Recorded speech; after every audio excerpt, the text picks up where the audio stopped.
Hello everyone, welcome to class 10th. So today we are discussing the remaining topics of the chapter Nationalism in India of class 10th. So last time we have discussed some topics related to Satyagraha. I hope you all understand that topics. So today we are discussing about the Rowlatt Act. Rowlatt Act, which has been passed through the Imperial Legislative Council in the year 1919, and it was started by Sir Sidney Rowlatt. Rowlatt Act, for your convenience I am explaining you in Hindi also. Rowlatt Act का जो act था वो 1919 में sir Sydney Rowlatt ने पास किया था, जिसे कि काला कानून भी कहा जाता था। इस एक्ट को क्यों बनाया गया, इसका कारण भी मैं आपको बताती हूँ। ये एक काला कानून था, किसी भी भारतीय को अदालत के बिना मुकदमा चलाए उसे जेल में बंद करने की परमिशन थी, जिससे कि लोगों के खिलाफ बहुत ही गलत हो रहा था देश के अंदर। The purpose of the act was to curb the growing nationalist upsurge in the country. इस एक्ट का पर्पज था रोक लगाना, कर्ब मीन्स रोक लगाना, नेशनलिस्ट अपसर्ज जो चढ़ाव हो रहा है, नेशनलिज्म फैल रहा है, उस पर रोक लगाया जाता था ब्रिटिश लोगों के द्वारा। तो इससे लोग बहुत ज्यादा परेशान हो गए, क्योंकि अगर हम किसी पर भी बिना मुकदमा चलाए केस करके उसे जबरदस्ती जेल में बंद कर देते हैं तो उसकी स्थिति बहुत ज्यादा बुरी हो जाती थी। कुछ इस तरह ही हुआ उस टाइम पे देश में, जिससे कि बहुत ही बुरी स्थिति पैदा हो गई। Rallies were organised in various cities, workers went on strike in railway workshops and shops close down. तो इससे क्या फर्क हुआ, रैलीज होने लगी सिटी के अंदर और सारे वर्कर्स स्ट्राइक पर चले गए और आसपास की सारी वर्कशॉप, रेलवे स्टेशन, जितनी भी वर्कशॉप थी, सब शॉप्स। तो इसकी वजह से जो इफेक्ट्स पड़े वो बहुत ही गलत पड़े। लोगों के अंदर भावना आ गई इस तरीके की कि उनको अंदर से गुस्सा उनके अंदर जागृत हो गया। इस टाइम पर महात्मा गांधी जी ने इस तरफ नजर डाली। तो महात्मा गांधी जी का जैसा कि आपको पता है, वो अहिंसा के रास्ते पर चलते थे, यानी कि अगर किसी को रोकना भी है तो उसे हिंसा के द्वारा न रोके, सत्य के मार्ग पर चल के या कुछ भी इस तरह का करके, जिससे कि लड़ाई ना करनी पड़े और काम भी हो जाए। तो वो अहिंसा के रास्ते पर चलना पसंद करते थे, तो उन्होंने लोगों का साथ देने की कोशिश करी। तो रॉलेट एक्ट में यही है कि रॉलेट एक्ट का सभी लोगों ने विरोध करने की कोशिश की, क्योंकि ये बहुत सबके साथ इनजस्टिस हो रहा था और गांधी जी ने भी इस तरफ कुछ लॉन्च करने की कोशिश की इस पूरे नेशन वाइड में सत्याग्रह, जिससे कि रॉलेट एक्ट को बिल्कुल इसका सफाया किया जा सके। नेक्स्ट टॉपिक पे हम आते हैं, जो कि इसी से ही रिलेटेड है। उस टाइम पे रॉलेट एक्ट लगा हुआ था, ये इसी से रिलेटेड टॉपिक है। उस टाइम पे जलियांवाला बाग मैसेकर के बारे में हम बात करेंगे, जो कि 13 अप्रैल 1919 में हुआ। यहाँ पर कुछ लोग बैसाखी सेलिब्रेशन के लिए आए हुए थे, उन्हें नहीं पता था कि मार्शल लॉ लगा हुआ है। So I am telling you कि मार्शल लॉ क्या होता है। मार्शल लॉ में होता है किसी के भी जस्टिस की जो भी मैनेजमेंट होती है, न्याय की व्यवस्था, जब सैनिक लोग अपने हाथ में ले लेते हैं कुछ भी डिसाइड करने के लिए, तो उसे मार्शल लॉ कहा जाता है। तो लोगों को नहीं पता था कि यहाँ पे मार्शल लॉ लगा हुआ है। वो अपनी फैमिली के साथ यहाँ, कुछ लोग बैसाखी सेलिब्रेट करने के लिए आए थे, लेकिन कुछ लोग प्रोटेस्ट करने के लिए भी आए थे। तो वहां पर उन लोगों को नहीं पता था कि यहाँ पे मार्शल लॉ लग चुका है। मार्शल लॉ किसी भी छोटे से हिस्से में लगाया जा सकता है। तो इसमें क्या हुआ था, जलियांवाला बाग में जनरल डायर आया और उसने जो एंट्रेंस एग्जिट उसका एक ही था, उसको ब्लॉक किया और अचानक से ओपन फायरिंग करनी स्टार्ट कर दी। वहां पे हजारों लोगों को गोलियां लगी और बहुत सारे लोग घायल हुए।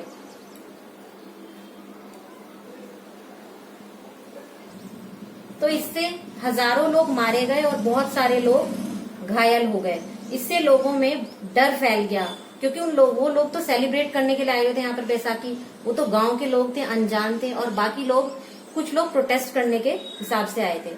पर जनरल डायर ने वहां पे ओपन फायर करके सबको घायल और बहुत से लोग वहां पे मारे गए, और बहुत सारे गोलियों के निशान जो आज भी देखे जाते हैं जलियांवाला बाग में, वो इसका सबूत है।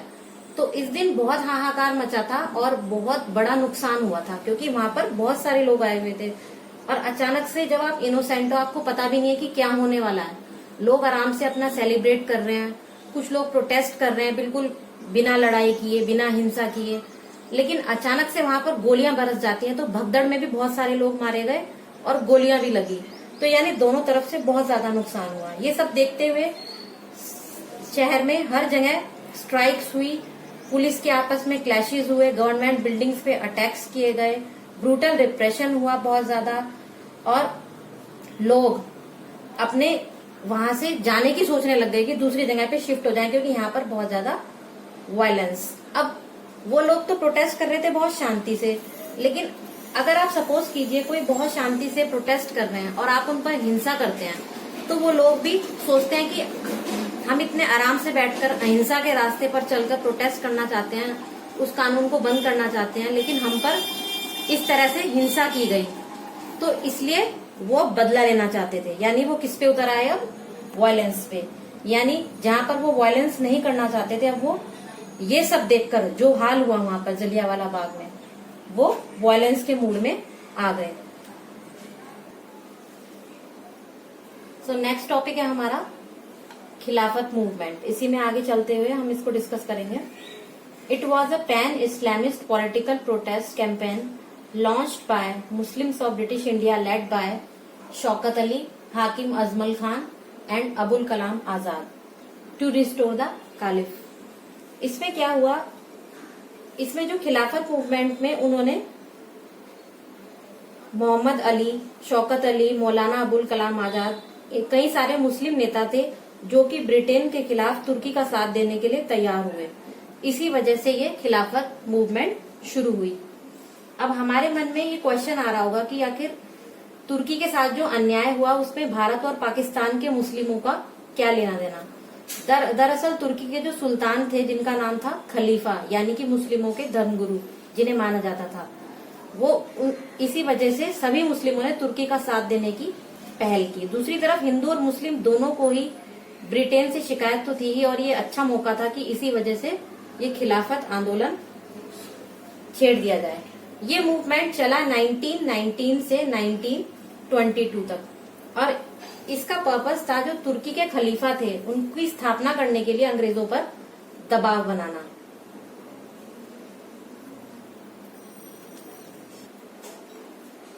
तो यहाँ पे आपने खिलाफत मूवमेंट कवर किया है। अभी टॉपिक नेक्स्ट टॉपिक है हमारा नॉन कोऑपरेशन, जिसे कि असहयोग आंदोलन कहा गया।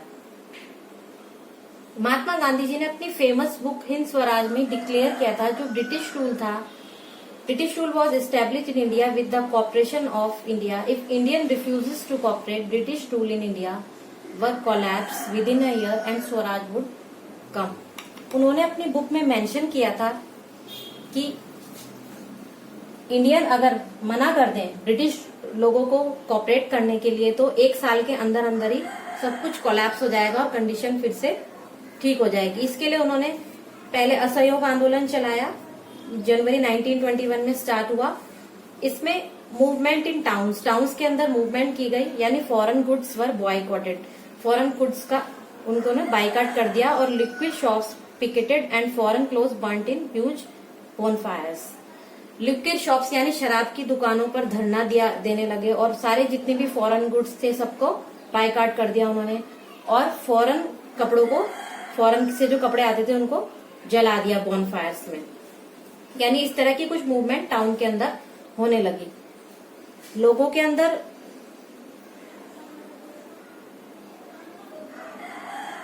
तो उन्होंने अंग्रेजों के जो कपड़े थे जो सबने उनकी होली जलाई। सबने, गांधी जी ने भी, जैसे कि अगर वो कोट पहनते थे तो कोट निकाल करके उन्होंने उसकी होली जला दी और धोती कुर्ता धारण कर लिया। Small low income groups of people such as peasants और tribal communities had struggled a lot of against taluqdars and landlords in the countryside. जो जिन लोगों की इनकम कम थी, जैसे कि पीजेंट लोग होते हैं, जो ट्राइबल कम्युनिटीज के लोग होते हैं, उन्हें बहुत और ज्यादा स्ट्रगल करना पड़ा कंट्री के अंदर।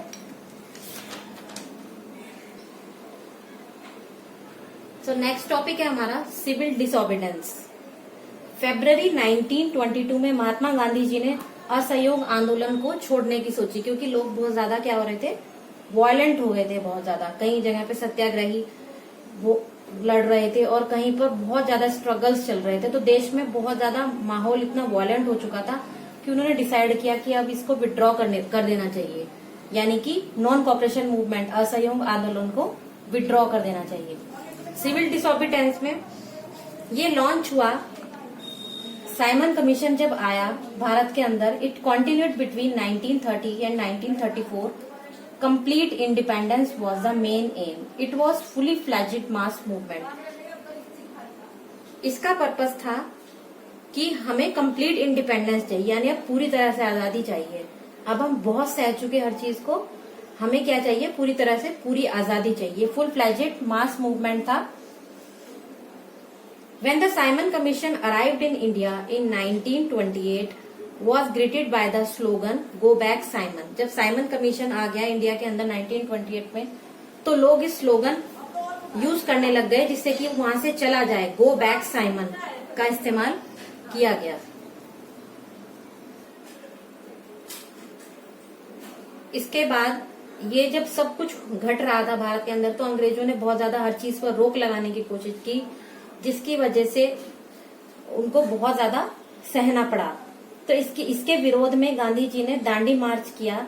ये 24 डे का नॉन वायलेंट मार्च था, जो कि हिस्टोरिक लैंड बहुत साल्ट मार्च था। साबरमती आश्रम से गुजरात अहमदाबाद से लेकर दांडी विलेज तक हुआ और वहां पर लोगों ने प्रोटेस्ट किया। और वहीं पर जाकर, क्योंकि नमक पे जो टैक्स लगाया गया था वो बहुत ज्यादा था, तो उन्होंने वहां पर जाकर खुद लोग उनके साथ खुद ही जुड़ते चले गए और वो सभी मार्च करते हुए वहां पर गए और उन्होंने समंदर पर जाकर खुद नमक बनाया।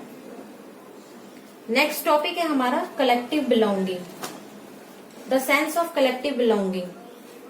सेंस ऑफ कलेक्टिव बिलोंगिंग का मैं आपको एक्सप्लेन करती हूँ। इसमें वुमेन्स का भी कुछ रोल था। Womens participated in large number in the civil disobedience movement. They come out to listen Gandhi ji. Womens ने भी पार्टिसिपेट करना शुरू कर दिया सिविल डिसओबीडियंस मूवमेंट में। वो अपने घर से निकलकर आ जाती थी गांधी जी को सुनने के लिए। बहुत सारी वुमेन्स थी और उन्होंने प्रोटेस्ट मार्च में भी पार्टिसिपेट किया और manufacturing salt and boycotted foreign clothes. Protest march में भी उन्होंने पार्टिसिपेट किया और सॉल्ट भी मैन्युफैक्चर किया और जितने भी फॉरेन क्लोथ्स थे उनको बॉयकॉट किया, यानी उनकी होली जला दी। Many were put to jail. जब ये सब देखा गया तो ब्रिटिशर्स ने उनको ये सब देख करके कि ये भी जुड़ गई हैं, महिलाएं भी जुड़ गई हैं, तो उन्होंने सबको जेल में डाल दिया। तो इस टॉपिक में सब लोग कलेक्ट हो गए आपस में। इसका टॉपिक का नाम कलेक्टिव बिलोंगिंग इसीलिए कहा गया है क्योंकि सब लोग जब आपस में कलेक्ट हो जाते हैं, उनके सबके विरोधी ब्रिटिशर्स ही थे, तो उनके खिलाफ वो सब लोग इकट्ठे हो गए और आपस में सब प्रोटेस्ट करने लग गए।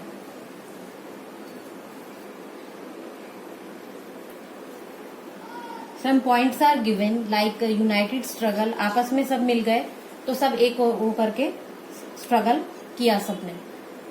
और भारत माता की इमेजेस सब सिग्निफाइज करने लगे, यानी सब लोग जुड़ गए, कलेक्ट हो चुके थे सब। तो भारत माता की फिगर को, इमेज को माना जाता है हमें, यानी कि हमारे अंदर एक देश प्रेम की भावना जागरूक हो गई सभी के अंदर, तो सभी इसी को सिग्निफाई करने लगे।